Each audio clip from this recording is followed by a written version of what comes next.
Okay guys, yung isa sa essential or kasama sa PMS, yung air filter. Yun, dirty na.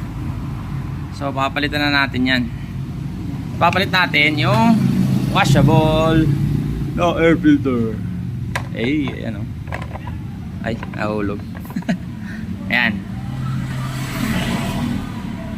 So ang ano nito, pros and cons. Pros, mas malakas ang airflow. So mas may konting dagdag na performance. As isa pang trip ng mga fanatic nito is may additional na tunog. May ugong.